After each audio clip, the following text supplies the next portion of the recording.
Welcome back, everybody, to this week's episode of Digital Banter. This is my first intro ever because these guys were making fun of me, thinking that I couldn't do it.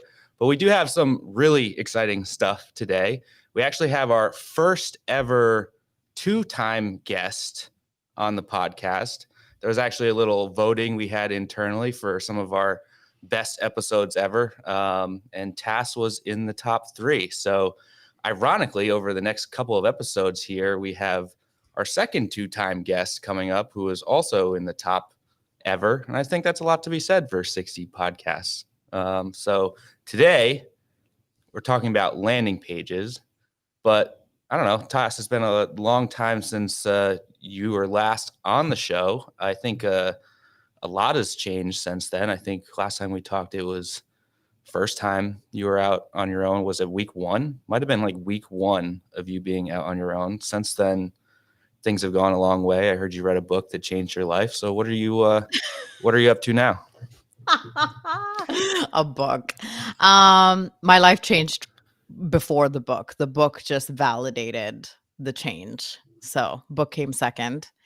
Well, Okay, hang so on. What was the book? it's Ready to Sell or Built to Sell. It's Built to Sell by John something or the other. Anyway, I was yelled at to read it by Anthony Pierre, as he yells at me every week to do something or the other. But usually the outcome's pretty good. So I listen to him.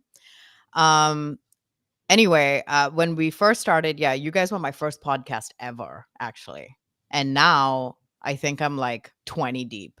So Post Dave Gerhardt, right? So this, I mean, our Dave listeners are probably Gerhardt. going to go through the roof right here. Yeah, and I'll be on his like a third time coming up in the next month or so. Has James had the worst intro so far of you, or like where does he sit in that length of intros that are good and bad? The intros are good. I'll admit I was only half paying attention, but but I don't know. It's like if I know the folks, like I know you guys pretty well now. We've been on this journey a little bit for like 6 months. You've been there since the start. James and I met in like a networking group and just happened to work together. And so when you have that rapport, it's a little bit different.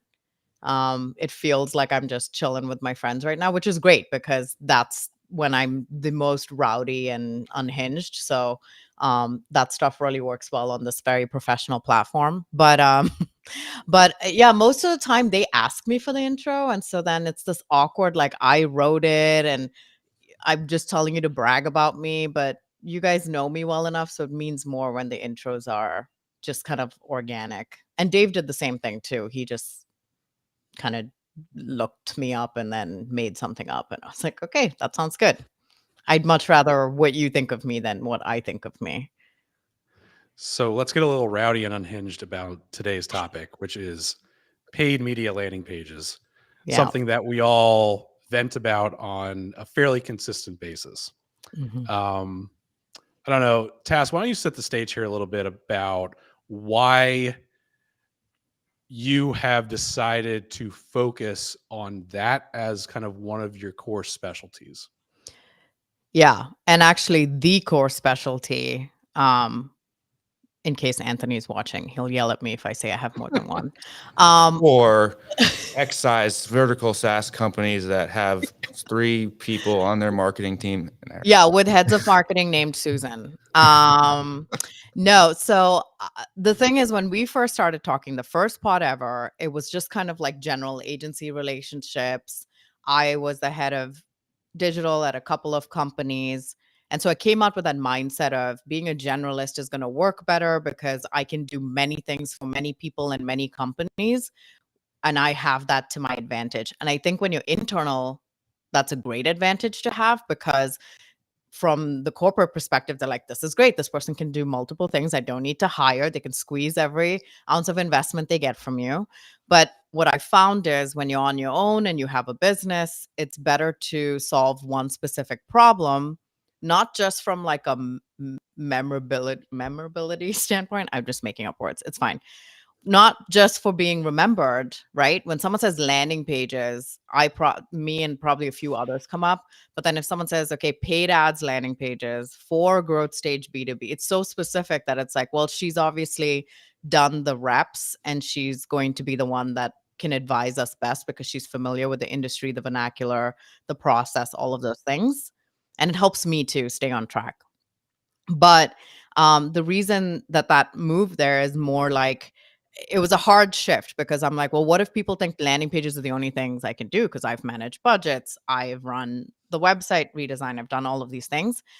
But the reality is that no one thinks that. No one thinks that's the only thing I can do. And you anchor something specific, like landing pages, into a larger value, which for me, it's landing pages leveraged as a sandbox for the website strategy that's anchoring to a larger value. Um, and I don't know how many CRO specialists are doing that. And I'm not a CRO specialist. I mean, that's the other thing, right? Like landing pages, people think immediately on page CRO, which you can go to like any HubSpot article and it's going to tell you how to optimize it. You don't need to pay someone a premium for that. But I go the opposite and I put a post out today that was we should be consumption rate optimization specialists for B2B because the buying cycle involves a lot of research and information. So the paid ads thing came actually again from Anthony, because I got on a networking call with him, and most networking calls are small talk and like, "Hey, what's up?" And his networking call was he got on, then he goes, "What are you doing right now?" And I was like, "Well, like kind of fraction." He's like, "No, that let me go to your website." I'm like, "Don't go to my website." Goes to my website. He's like, "What is this? This is a lot. This is what's happening here." Like, okay. So then he's like, "Look, I've talked to over 100 startups. You need to own a problem, and the problem that they talk a lot about are these landing pages and specifically driven by paid ads. And with your background, marrying the website and the paid stuff, there's really an opportunity here." So I'd love to say that I came up with the idea. I didn't, but it was just such an aha moment after searching that I just needed someone to yell at me and tell me what to do. I respond best to yelling. My husband can testify. And then I just that night, I was like, "Well, what do I have to lose?" I changed everything, and it changed ev so I mean, it's definitely a huge need. I mean, we come from from full service agency kind of niching down into paid and, have kind of taken that journey. And certainly in my 11 years of paid media at this point, like landing pages are a problem because, yeah. even within an agency, you're expecting a paid media account manager to do everything from technical optimizations across 6 different channels. And then you kind of get to the point. I made the joke in my video of like sending traffic to the homepage. And it's like, well, that's, you know, we train our team on the basics when it comes to like landing page fundamentals, having a consistent CTA, positioning, and stuff like that. But it really does take an expert in that area to get it right, especially when I feel like most of the work that we do comes from like iterations after iteration of testing that starts with something that was like, quite frankly, really bad that the client gave Mhm. us. And then we're just like, oh, well, maybe we should test this because it's like there's no, I don't know, with anything where you don't necessarily have the data and the reps to do it, like you kind of have to start with a hypothesis and test your way into it. So, I mean, there's definitely, I mean, we know that we're already working together. There's definitely a need there. So, And it's like the underdog of the campaign life cycle because what ends up happening is you have the campaign idea, the messaging, the ads, the setup. It goes through these long approval cycles and then you're just so excited to just launch it. I mean, I talked to a client, client today, and he was just like we go through all this stuff, we get it approved, and then it's like, oh my gosh, just launch it. I just want it launched and like I just want it done and move on to the next project. And they're not giving the time of day to the campaigns. And I think the problem fundamentally is when marketing becomes an order taker and we're doing 600 campaigns because we have this event here, this white paper there, we're not covering the foundations. And so that's the gap, right? It's like, what are the core small number that I just need to run in the background that I can go out for a week and I know that my engine's still running, Mhm. versus these accessory things that are going to Oh get yeah. stale. So I think that's the piece where I'm like, yeah, you shouldn't be in this perpetual cycle of just launch it and never look at the campaign again. I've been that way where it's been so busy. I never go back and look at it. I'm like, oh, I go and pull the numbers real quick when I know a reporting meeting with my CMO is coming up. And I'm like, crap, I should have done more with this, but it's too late. And it should never be reactionary like that. So I was like, can I Clients solve that problem? clients love the one-off ebook white paper because I mean, you've been internal. It takes a lot of work to put Yes. together an ebook or a white paper or case study, and you know, it's almost like they forget that the evergreen stuff is actually more important. The evergreen stuff that shows like your product positioning, how it's different, how it actually works, like Mhm. your actual desired bottom of the funnel CTA. Like that stuff is, I hate to tell you guys, 10 times more important than the ebook that you just spent 20 grand writing with somebody, right? And to be honest, they're trash. I mean, I everybody knows I position heavily against the ebooks and the white papers because most lead magnets are trash. And so for me, and I know how much work it takes for the marketers internally to do that. So I'm sure they're all cringing, like, who the hell is she? But I know it. I lived it. I've been on all those weekly meetings where we're going over the tier 1 report that's coming out that honestly no one cares about because it's not great. And then we just force these downloads and then we harass them later, and the reality is they're not ready to purchase, and that's not an indicator that someone's ready to purchase. It's just an indicator that they wanted the report. And so for me, I'm just like, uh, that's why I wrote down in my note. I was working out this morning. I wrote in my notion, I'm like, okay, write a positive post about white papers. And if you were to do them, how would you do them better? So that's TBD, that's coming. But yeah, I mean, I know I position them as the enemy a lot, but because we're not doing the other stuff. I don't see the other stuff as much. How So yeah. often, Task, how often do technical barriers come into the conversation and equation as far as resulting in basically that just send it kind of mentality, right? Whether it's a Drupal site that you can't do shit with or Mm. lack of internal resources that are preventing you from doing it well. Like, how often do you hear that as like the actual barrier to creating successful landing pages? Okay. So I have this theory that ratchet marketing assets actually tend to do well, meaning don't over engineer, don't over design. It does not need to be amazing, right? Like look at what Lachey's system does. They're long form blogs, but the content is what makes it different, and that's regardless of what platform, what CMS. And honestly, it can be that way for landing pages. I know landing pages are meant to be more visual, but the three components probably are making sure that the page loads quickly. I mean, if it doesn't load, there's nothing else can come of it. It's all moot. So that's the first thing, is just make sure it loads. The second thing is your messaging and how you position, how you're providing the information. Your buyers wouldn't care if it came in a Word doc, if it meant that it was giving them the information they needed. And then the third thing is just make sure if you do have a form on there that it's working. Because if you don't have an intake process, then that's kind of going to be, you know, sketchy. So those are really the three components. And that's going to be regardless of your crappy Drupal site, you're inhibited by HubSpot CMS, your design's crappy, and you have a looming website redesign. I've heard that 4 or 5 times, like, oh my God, our website's so bad. We have a redesign, but we know we have this problem now. I'm like, then don't worry about the redesign. Like, it's fine. Focus on what you can solve right now, which is the landing pages. It's quick. Your team can do it. You're not relying on web dev. Do it. It's an easier solve for you to keep the business going.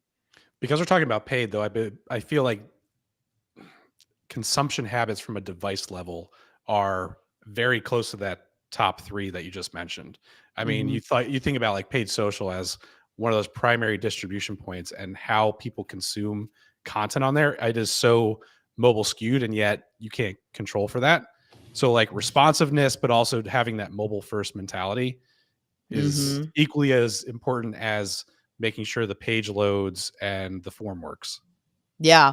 And I'll say this, which is for the companies that I've worked with, which are all B2B, internally and externally, desktop's going to be the primary driver. It's like 80% of traffic, right? And 80% is actually low on the lower end. Some of them are like much higher that I've seen. I don't know if you guys are seeing it differently, but this is like SaaS products.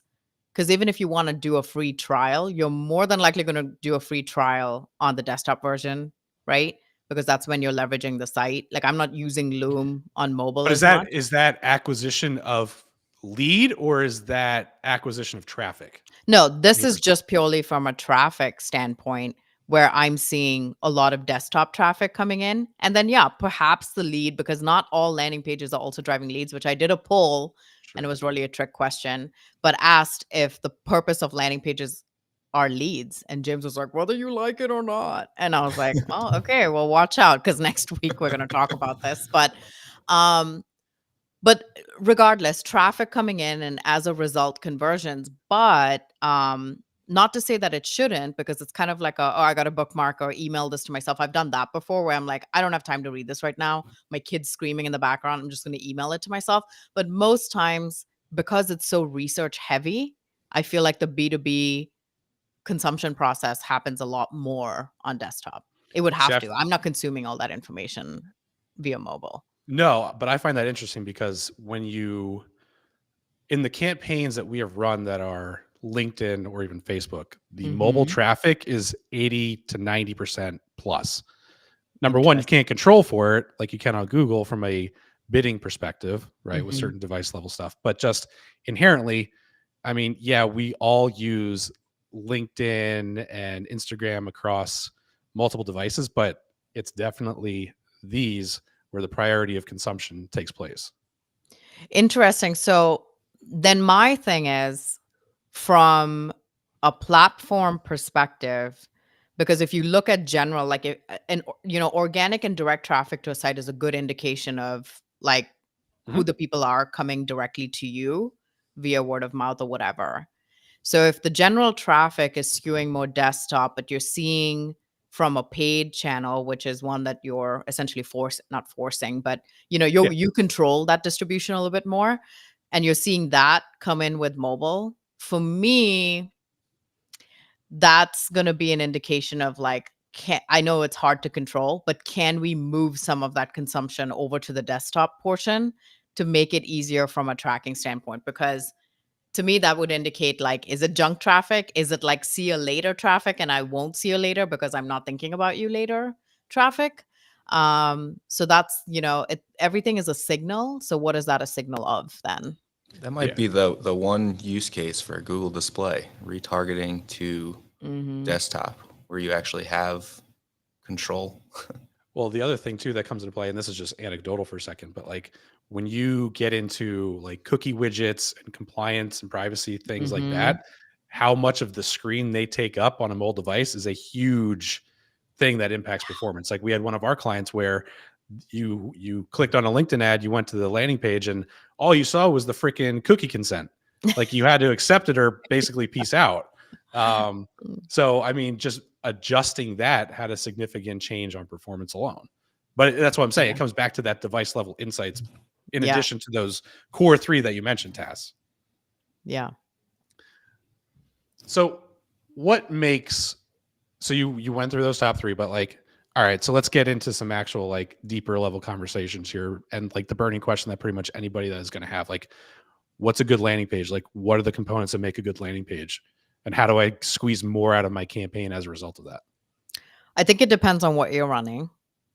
So I use this analogy, which B2B loves to do, right? I told James this, when you picture a landing page, what do you picture? You immediately picture this template that comes up in your head.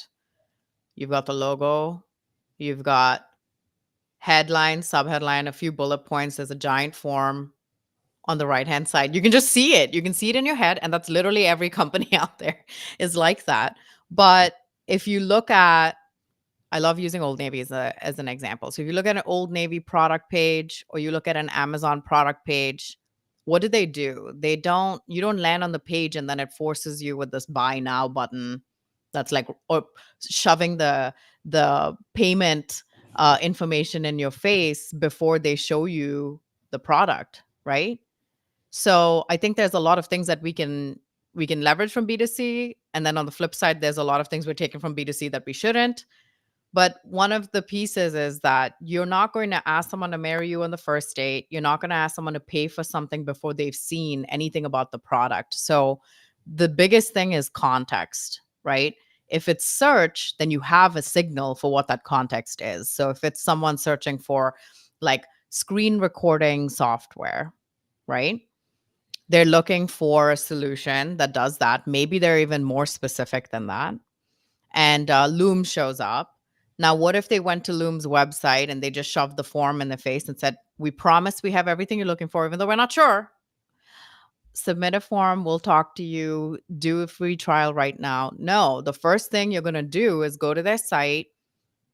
Based on what the query is, you're going to see what is the most the largest, most compelling capability of the product. You want to lead with that. You want to look at then additional features. What are the pain points you're trying to solve? What do they solve for you? So much is in the messaging itself. Another thing I love, we don't showcase product videos or product imagery and assets. It's like these stock images and the stuff that has no relevancy other than visual interest, which the only interesting thing is the guy going, Business people. yeah, business people, stock image, Shutterstock. And so every single component has to work in unison and tell a little bit of a story. And your conversion point is actually last, right? So you can sprinkle it across the page. Some of them might be in different areas of the journey where it's like, yeah, I've seen Loom before. I just wanted to look at a couple of things. Maybe they wanted to look at a comparison. So they're looking at you versus a competitor. Maybe they want to see a couple more reviews. So again, all those signals that come in from like a keyword search can showcase there, right? And then you have one primary desirable action. And the conversion point's important. I'm not going to say that it's not, right? But it's what comes after, because we are like, they submitted a demo request. We're good. We're happy. Our job is done. We're going to move on. But even today in my post, someone said something about like, well, conversions are so important. We're still going to try to get them to submit the demo and like that. I'm like, yeah, we're going to still have a demo page, but the demo is the start of the buying journey that involves us. That there's so much that happens from the point where a person raises their hand up into the point where revenue is either closed or won or lost or whatever, Yeah, right? what's the stat there? It's like 67% of the buying process is done before they even submit. Something like Yeah, that. so you want them to be ready with enough information to reach out to someone, right? But then once they meet with you, now it's a whole thing that's going to happen. You're probably going to have multiple calls. You're going to have like another pitch deck. You're going to bring in an AE from the SDR. All of this stuff's going to happen. You're going to follow up. You're going to try to negotiate pricing, and then it's going to go into a closed won opportunity, a closed lost opportunity. There's a lot that happens during that point. And all of those things during those points in the journey, you have to continue to reinforce that message of why we're the best fit, why we are better than whatever alternative method that you're using to solve the problem than the competitors. Here's our reviews and our trust, right? Over and over and over and over and over again, up until the point where they're like, yeah, it's a no-brainer. I got to go with them. So that's kind of where, yes, you optimize for the conversions, but it's like all the stuff that happens after, you got to think about that journey as well. So you mentioned like intent signals and insights using search as an example there, right? I think the other ones that round that out, going back to like, yeah, you want to capture the conversion, but like it's an audience first strategy, Yeah. because the same thing can be said about net new versus existing customers, right? Retargeting versus net new visitors. I mean, your messaging, ABM versus non ABM, right? Personalization versus not. Mhm. Like all of the messaging has to be fine tuned to align with who that individual or audience is. Like, forget the conversion. You need to understand who those people are first and foremost. Yeah, totally. All right. So I got two real quick hitters for you, because I know they have come up countless times in our conversations with clients.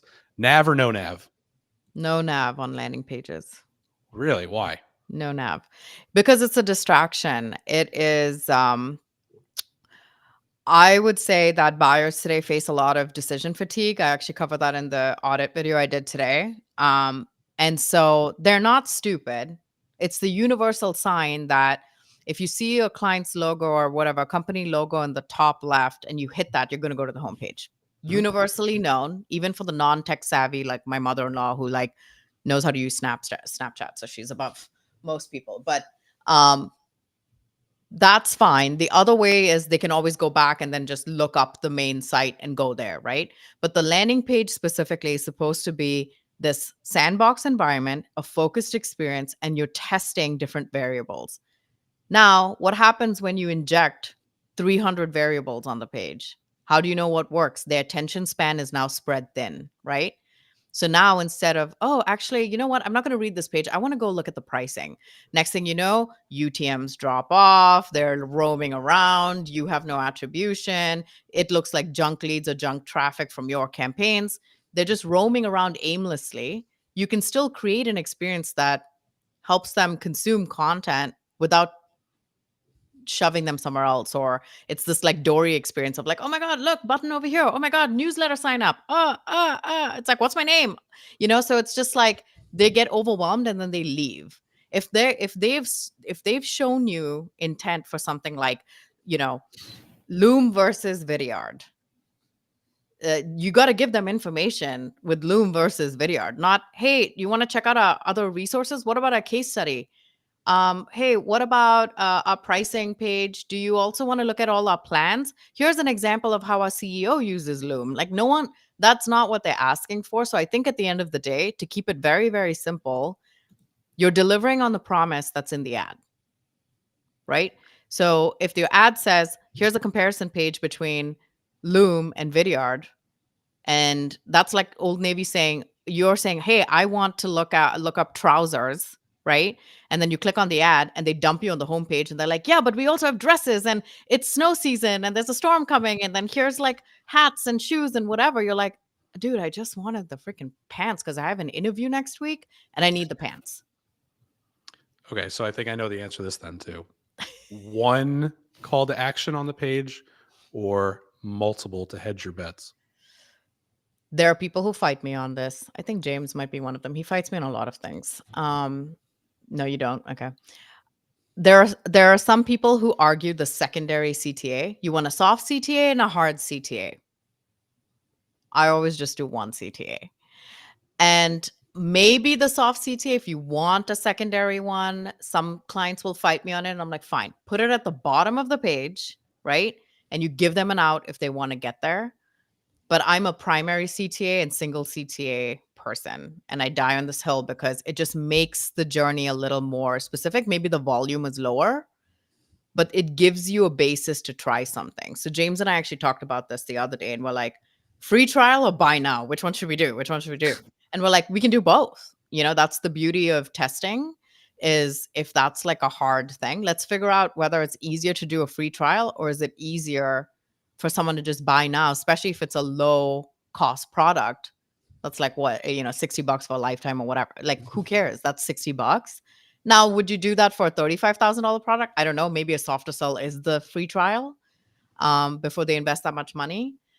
But yeah, so I think my most hated answer. It depends. I agree with one. For the record, I agree with one. I kind of can't stand landing pages that have 3 ebook downloads, 1 free trial, a video demo, and then like what's the advice that I'm giving to the client? Okay, maybe let's put a heat map on the page and see which one they actually like care about to start, and then narrow in on only that one.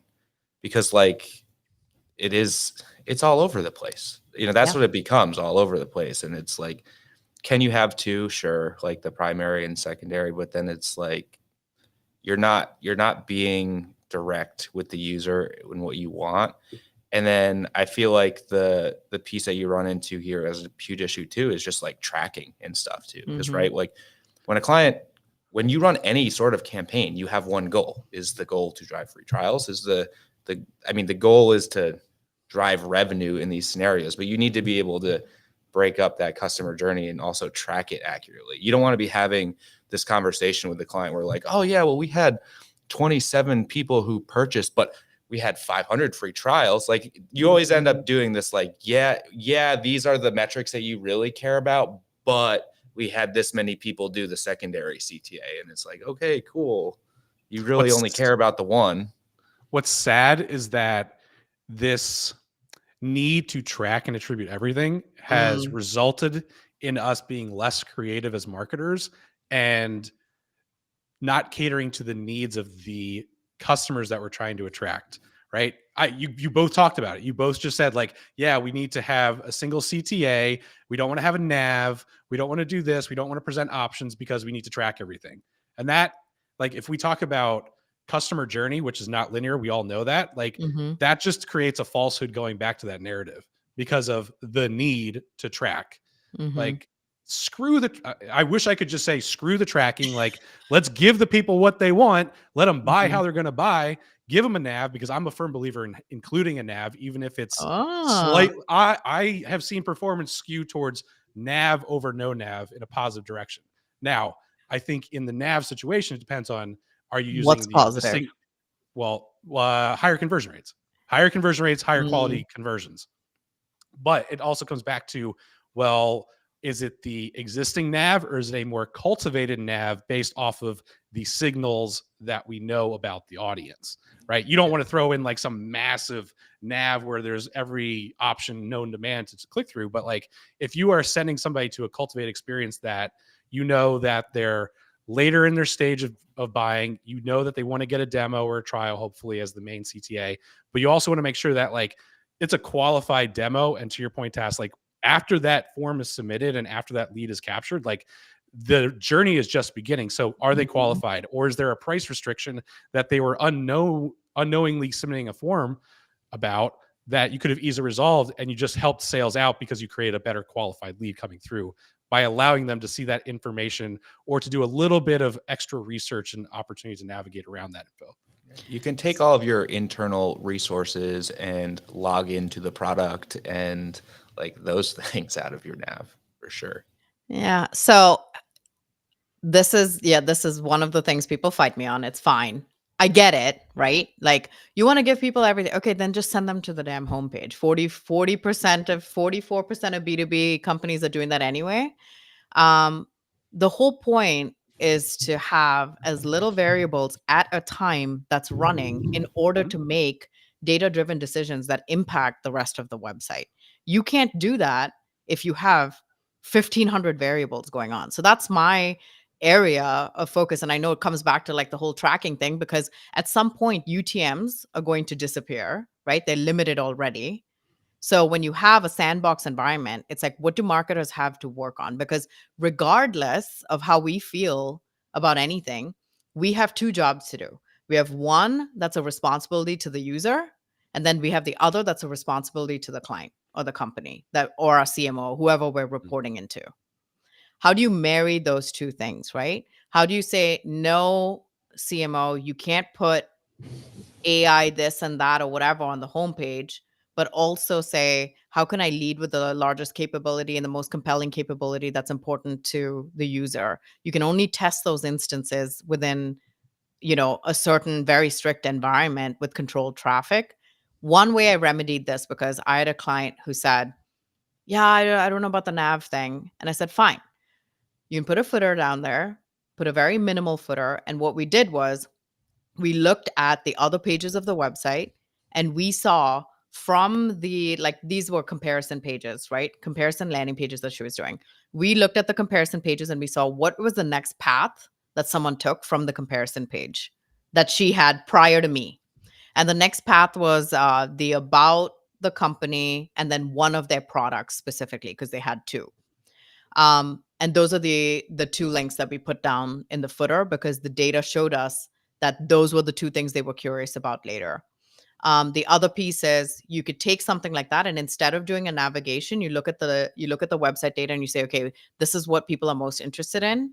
And then you dedicate like a little block further down the page that's part of the story that says, people use us for security questionnaires or whatever. And then that talks about the product, not necessarily taking them elsewhere, but then leveraging a heat map to see if that block has engagement as well. So there are other ways to indicate interest and consumption versus just taking them somewhere else. So let's talk about that longer page then. I'm gonna keep going on this. Keep going. Do you recommend relying on the user to scroll naturally, or do you anchor to it based off of some softer CTAs higher on the page? I mean, you could do that. I think that's more of like a design. What do you recommend? Not you could. What do you got? What's Tas telling people? to do? I don't do anchors on landing pages. Okay.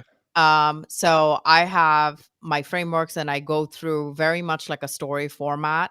I do expect them to scroll. So that's another thing where it's like Sierra's like, keep your landing page as short as possible and don't let them scroll or whatever. I'm like, yeah, have them scroll. You know what I mean? As they go further down the page, you're weaning out all the guys that don't care about your product or your page, or it maybe not isn't compelling enough, but the 30-40% that make it to the bottom, those are the good ones, right?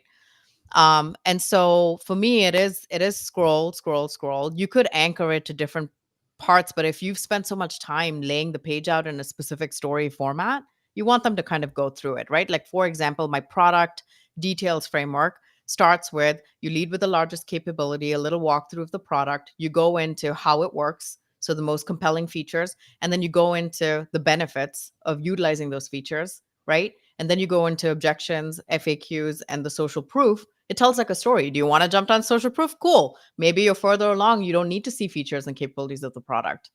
You just want to get your social proof and you want to get out of there, and cool. Awesome. Do it. Or you can just go through it as well and educate yourself about the product, and you're going to get that information anyway. So I guess it depends on the layout of the page. If you're going to put jump links, fine. You can actually test it. See if someone's jumping to a certain section and then move it up higher in the page.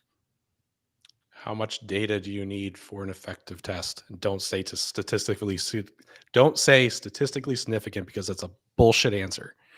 Doesn't exist.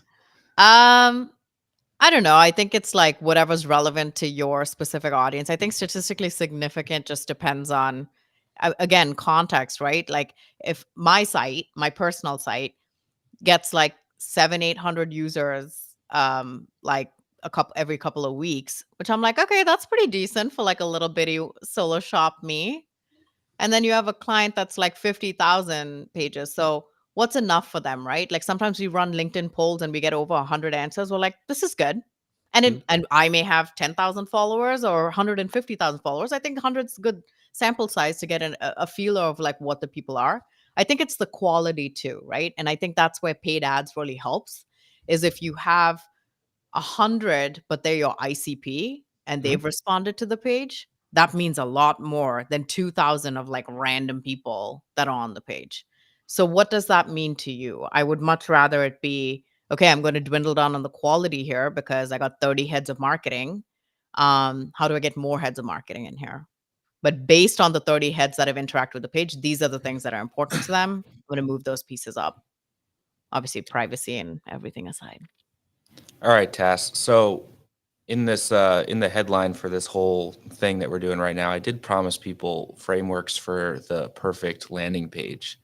So I know you put together some visuals for us in form of a Prezi, I think, right? Yeah, I'm gonna walk everyone through a slide deck. We don't have to go through everything, but I think the way that you put these frameworks together is really going to help a lot of people think about their evergreen landing pages. Again, Yeah. we're not talking about your ebook campaign. No. So why don't you tell us about those? Okay. And if we run out of time or anything, I'm happy to send people like a link to this. So just DM me or I can put it in the comments or whatever. Like, I don't care. It's not gated. Just take it and just go do like better marketing. I don't really care. And I don't like link to, I mean, I don't have like my frameworks on here, but I tell you like what you need to have. And you can get your, your brain rolling in. I mean, we're working with smart marketers. It's not like people don't know what they're doing, or maybe, some, but at least you have an idea for like the themes that you need to go attack for these foundational pages. So that's kind of like what I wanted to cover and make sure people had something tangible to take away from our conversation. Sounds good. Okay. very quickly, this is a lot of what we've already talked about, which is what we're taking from B2C, we need to be very specific about. But what we're seeing with paid ads, and I'm sure you guys are seeing it too, the targeting's too broad, right? Campaign structures are messy. We have way too many campaigns.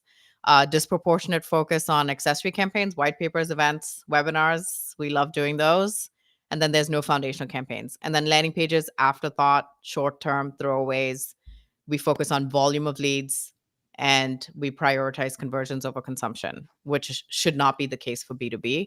And that's essentially what we're going to try to change here, which is I would rather people pay $1,000 cost per lead if that meant that it was somebody who was in your ICP. People get so caught up with the LinkedIn is it's so expensive, it's $600, blah blah blah. I'm like, yeah, you know when it's expensive? It's when you're paying $600 for someone who's not in your ICP. So focus on making sure that you're as specific as possible. I'd much rather you go after a smaller pool of people that are your people than not. And then landing pages should be sandboxes. They should not be just a destination and then never looked at again. And they can actually be really powerful because you can utilize your paid budget to inform your entire website strategy. That's anchoring to a larger value than just like we're running your paid programs, right? And then you control distribution. So you get to control a little bit of the audience. You can't always do that with organic or direct traffic. So that's the power of paid. If you're going to spend the money, use it for multiple things other than just, than just like distributing a white paper. Here are the frameworks. So like if you, this is the only thing you need to see today, which is you have 6 core things that you need to run in your foundational programs. And that is your primary offer. I called it manifesto before, but this is essentially why you exist, why you built the thing, what was the gap in the market, and who are you for? So being very, very clear about that. And then I use a Chipotle analogy, which James hates and calls the garbage taco framework or whatever. He totally ruined it. And so Chipotle, for those that don't know, because I've had clients who are like, I don't know what that is. And they're like in Germany. I'm like, oh my God, I'm so sorry.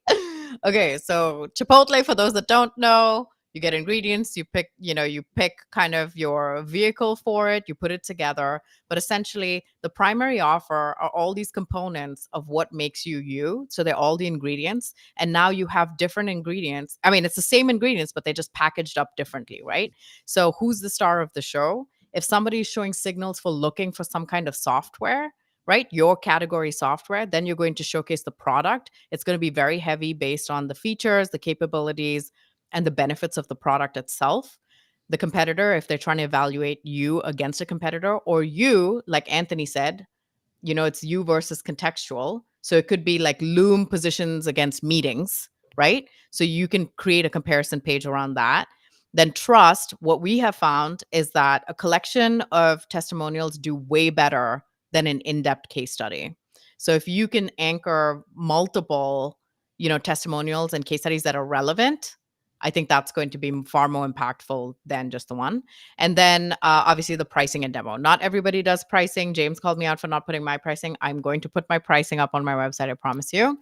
And then obviously the demo experience as well. And the bonus is that each of these with the distribution and testing to your ICP, right, is going to inform the pages on your main website. So now you have tests that you've run for your primary offering. It can inform what goes on your website. Same thing with the product, goes to product page, competitor, comparison pages from an organic standpoint, and then the demo on your paid versus demo on your primary website. So that's kind of like how I think about leveraging landing pages for more than just landing pages. This makes the effort a little more worth it, right? Than just like a throwaway campaign and you're dumping a bunch of resources. How can you leverage this? And the best part is this can be always on. So you could kill your white paper program because it's old, fatigued. We've been running it for a while now, but these can always run because it evolves with the product. It stays there. It's evergreen. And that's what people want, right? They don't want to burn out their teams. They don't want to burn out the agencies. And then this way, the agencies or individual contributors, they have direction. They have something to keep an eye on. And then you can experiment and do whatever you want with the other 20% of the budget. I had a brag sheet on here, but I just wanted you guys to see that I featured you on here. Thanks. So, and then essentially you create a demand engine with that. So typically the process, which I would encourage other people to do too, is pick a few stakeholders in each group, gather some alignment, right? I have a very rigorous alignment process, but yours doesn't have to be all of this. But I've been internal. So when I know, like, what's the sales process like? I have to go talk to our head of sales. I don't know. Someone sends me a pitch deck. Here's a whatever. I go talk to, how do I get ICP information? Product marketing's give me something else. Everything's in Google Drive. I don't know where everything is. Here's a single kind of Bible for your team that can reference back. It's going to help cut the time to approval because everyone's working from the same alignment doc. And then it helps onboard new team members or consultants or agencies in the future. Imagine if your client just handed you a Notion doc that was filled with all this information in there. It would help your targeting. It would help your messaging. It would help everything else. Then you don't have to go through, hey, client, can you review this ad? Everything comes from one place, right? You're not making stuff up. So I call it coloring inside the lines. And so I would love if someone gave me this. So I'm like, let's create it. And also shout out to Lachey for the inspiration here, but I took it and applied it to paid. Here's an example of a framework and what it looks like. They come from the peer vetted stuff that I've done internally, but I want to actually show you. I don't know if okay, share this tab instead. Let's see. Is it doing it? Is it doing it? It's doing it. Okay, so here's an example of a framework, right? Where you go in, here's the product capabilities one I told you guys about. You lead with the largest capability. You talk about the features and capabilities, what enables the person to do, the benefits of them, social proof, FAQs, form, or CTA, right? And then here's an example of a client within the framework. So you can see here, still, it is very long form. It is very showcasey of the product itself. But guess what? This is a page that once she runs, these are the biggest FAQs. And you notice there's not a form on this page. There's one CTA, right? So the framework's a guideline, but essentially you're going to make it work for what you do as a company. And then you see here, for example, you have 5 capabilities. Maybe we find that people are most interested in the Salesforce integration one. We push that forward. So now it's going to help you inform layout. It's going to help you inform like messaging. And then you take this and it essentially replaces this product page that's on their main website. So this is I wanted to show a tactical example of how the frameworks could work for, a specific client. And then your favorite part, James, distribution, right? So once you build those frameworks, how do you leverage them in your distribution cycle? So here are some like keywords that you could use, very bottom of funnel. They're very like interested in the, they're probably problem aware, solution aware, and they have like their keywords here. Even if the search volume is low, that's okay. It actually helps you win a little bit better. It tells you which type of campaign it's going to go to and which landing pages it's going to link to from a search perspective. And then from an ads perspective, you saw this one yesterday, James, so I'm just like showing it again. But I sent this to a client as well, which is she was asking me where she should place the landing pages. So from a LinkedIn perspective, I told her the cold one's probably going to go to your primary. You're going to retarget based on not just who visited this page, but other core pages on your site, some bottom of the funnel blog content that she worked with Lachey on, and LinkedIn company page, even the people who've interacted with the ads. So people who've at least had one touch point with your business. And then it's going to go to a few other core landing pages based on the frameworks. And then obviously from the feedback and iterations, I didn't fill out the slide, but essentially we're going to do 2 things, right? Consumption, how are people consuming the information on the page? And then quality pipeline, not just conversions, but are those meaningful conversions that have a downstream effect on pipeline? That's kind of what we're looking at, right? And I call it platform to pipeline reporting.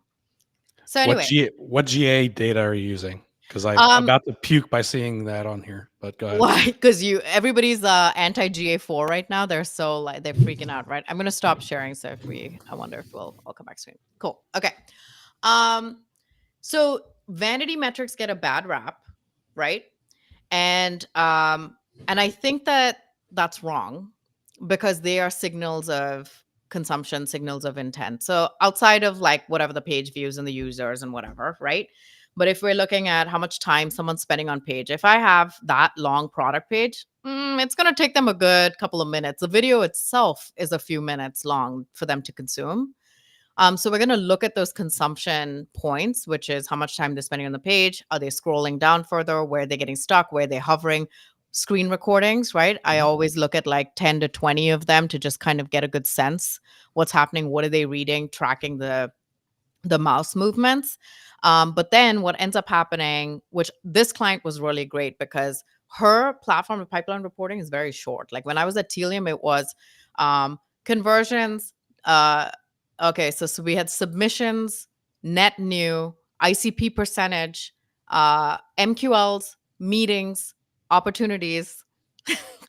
And then after that, it was like, then we had like, pipeline, influence pipeline, direct pipeline, closed one. I mean, that's like ridiculous, right? Like it's so inflated. But with early stage, she's like, no, I have 3. Is a meeting being booked? Is it an open op? And is it closed one revenue? I'm like, I want to hug you right now. This is great. So for her, the conversions are straight up book a meeting. It goes to a Calendly link. The UTMs go through and the conversion rate from a long form page like that. So that same thing we did for the comparison page. And what the comparison page ended up doing was she had a 0.13% conversion rate. And in 6 days after we did the optimizations, removed the nav, primary CTA, fixed the copy, it's a 3.73% going to a meetings booked. So I'll die on this hill, Andy, with the navigation. It's not the navigation, but you know what I mean. It's the If they went to the homepage, they would have been consumption lost. process. They would have. So, yeah, but it's good for us to understand what are they consuming. Okay, the conversion rate's high. What else can we do that's going to pump it up, right? Like, can we give it like nitrous oxide? The car's moving. Can we get it moving faster? So I think that's where we start with the best shot of success and then we follow the data. I think so much of that has to do with like the system too. After like talking to Anthony, seeing some of Lachey's stuff, like if you have that system of clarity, let me use it that way. This whole thing is kind of a system of clarity. I think that makes a huge difference too. If you have the nav on the page and you're sending to a homepage that's built for investors, like yes, that's a huge miss versus, if they're jumping to a homepage and it's a clear what the product does and all of the unique selling points, what differentiates it, like that's way different. Yeah, like if Anthony and Rob built the homepage, then it has some kind of success, but there's still a lot of there's a lot of distractions there. So can you essentially clone what they've done, remove the nav, make it a focused experience, run a focused amount of traffic there through paid and test the messaging that Rob and Anthony have put on the page, right? Yeah, the focus is, I think the best part about paid media is to be able to run a controlled test with your ICP. Like that's everybody talks about, was it the guy, CEO of DataBox? He posted that he uses LinkedIn as like a testing ground for his ideas, right? Which is great if you've been able to build an audience of people who are within your ICP. Most brands don't have that. Like most founders don't have that following. Most people don't have that following. And like paid is the second best way to do it. I say second best because, if you built an organic following, I don't want to say it's free, but you're not paying for it. But tell me, you guys are in the paid space. I've been in the paid space. How many times do we actually run campaigns with the notion of testing it? I mean, and not our fault. We got no money for that. That's the biggest thing is we got no money for that. We got to drive. How many leads did your landing page get? Right. That's where it goes. Yeah. And that's the problem is we all have the same mentality. We look at it and think about it the same way. But then the minute we get off this call, we're going to turn back to our computers. And then what's going to end up happening? The client's going to say, I have high goals to hit this month. How are we going to get there? And you're going to say, okay, let's use that white paper from 2004. It did really well back then. Wow. I wouldn't go there. Listen, the budget that you have available is the main contributing factor. If you are a scrappy startup, no, you're probably not going to invest in testing in the same way that a $1 billion organization is going to. I might argue there. But do $1 billion organizations do testing? Because I've worked for a couple of That's those. that's And where I was going to go. It's like you have a mentality and an ego shift there. Not to offend anybody, but I will for a second. It's like you do have an ego shift there of like, why do we have to chest messaging? We're a $1 billion company. We know what we're doing. Like, yeah, we need to pump this through the sales team. It's somewhere in the middle. the $1 billion companies lack the focus, Mhm. right? That's the biggest thing. It's like when I worked it took me 1 year for me to close this Jira ticket. I still remember, and it was this campaign we were running. Like it took a year for me to hit launch. But one thing I do appreciate about early growth stage SaaS, if that's a thing, right? Like they got funding, they're ready to run paid. And so a couple of the clients that I work with that are in that stage, they're hungry to learn and they move very quickly. It's almost like I have fast in my brain and I'm like, wow, fast is like a couple of weeks. And I have a client like, okay, I implemented all your changes. Let's go. I'm like, I sent it to you last night. Did you sleep? And so that mentality we lose along the way. The minute we get lots of chefs in the kitchen, more stakeholders, more funding, it honestly gets a little bit worse as they go, because the early stage, they're like ready, like early growth, first like seed A, or like series A, they're like ready to rock. And they're like, yeah, let's test it. Teach me how to test it. Teach me how to, get the best messaging, because they have that focus and the product is young and smaller. It's not as complicated yet. So it's just like, it just ends up being, they're more responsive to the change and the testing. And mind you, they have much smaller budgets. I mean, it's like $5,000 in paid, but they know how to utilize it best. They're not wasting it on templates. Actually, the same client was like, oh yeah, we put out this template that people really loved and we just sent it to them via email.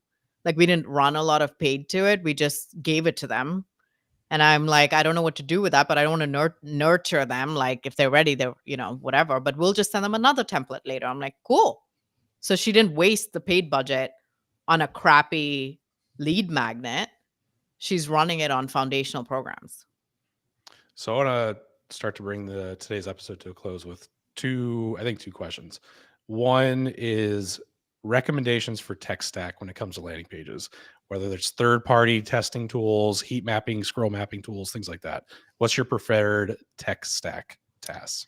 I've just used Hotjar a lot, but honestly, I'm so tool agnostic. People ask me like, should I build my stuff on Unbounce? And I'm like, well, you can. Can I build it on HubSpot? You can. It doesn't matter. I think the biggest thing is how much control over the messaging do you have? There is something to be said about the domain, though. I will say that, because when you build something on Unbounce and say it's on a subdomain, not the primary domain, I know people like have argued that quality score and stuff isn't as big of a deal like with paid, and typically for B2B, like the average we've seen is like 6 is a great quality score for B2B. But by having everything on our own domain and being very keyword specific and very intentional with the queries, we were like at an 8 or 9 at Telium, which was like unheard of. And so, but at the same time, we had a management issue because we had 40, 50 landing pages we were managing, which is like not the way anybody should be doing that either. So I don't know if the payoff was there. But I would say leverage your own CMS, because if you're using it for a sandbox and you want to eventually replace your main product page, for example, it's just going to make the migration a lot easier versus like you rebuilding it. For analytics, there's a ton of free tools. Again, I work with more like the earlier growth stage companies. And so for them, they don't have the funds to go buy these enterprise tools and layer on stuff. So I'm just like, okay, Hotjar, free to sign up, right? You can get so many visits, so many recordings. Do that. GA, I know people hate on it, but it's just another tool, guys. We'll get used to it. It's not a big deal. Okay, go install that. It's pretty quick and fast, no cost. Start there. Learn to be scrappy, leverage those things, and then just go from there. I don't think it needs to be super complicated. All right. Last question then. 3 actionable takeaways for our audience today. Oh my God. So many. Definitely, just to spite Andy, I'm going to say if you have a navigation on your landing page, please remove them and then send him a screenshot of you removing them. Yeah, but then show me 30 days later what your performance comparison is. Do an A/B. Okay, do an AB. Do an AB. Okay. And so I would just say that if you have a low budget, right? Let's talk about that because typically companies who have the 5, 6, 7, 8, even $10,000 budget, it's not worth it to spend their money with you or me or any agency to help run that stuff. So I think there's collective advice we can give them on what they can do. And I think the best thing to do is focus on the bottom of the funnel problem aware group of people, those people actually searching for your category software or your use cases and going after them, having some foundational landing pages, like maybe you don't showcase pricing so you don't have to worry about that, but perhaps have at least one that tells the story of why you exist, your primary offer, right? Like what you do. I think Justin Rowe has a lot of templates he shares as well. So what do you do? What are your differentiators right there? And then position against competitors or other solutions and against that pain point. Just focus on the messaging. You don't need to be technical. You don't need to do anything else. Just be a marketer. And we're going to circle back. That's the word of the day. We're going to circle back now from jargon to very layman's terms. Use clear messaging and just use common sense. It's simple common sense. Think about how you buy software. Common sense. Give them the information they need. Let them be 80% ready by the time they come to you. Otherwise, they're going to waste both sides' time. And you don't have time. All right. Well, Tas, thank you for joining us today. Everybody that's listening, connect with Tas on LinkedIn. Check out Delphinium Solutions and reach out to her with any of your landing page questions. Until next time, we'll catch you guys later. Thanks, guys. See ya.